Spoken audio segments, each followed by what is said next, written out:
4 na kasapi ng New People's Army o NPA ang napatay sa engkwentro ng Philippine Army sa bayan ng San Joaquin sa Iloilo noong Huwebes, February 29.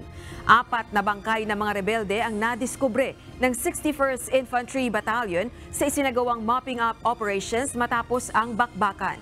Kinilala ang mga nasawing NPA na sina Rina Rhea Camariosa alias Kakira, gayon din sina Jonathan Sanogal alias Kajeros, Mario Reyovoca alias Ka Mike o Ka Jaguar at Patrick Reyovoca alias Ka Kim.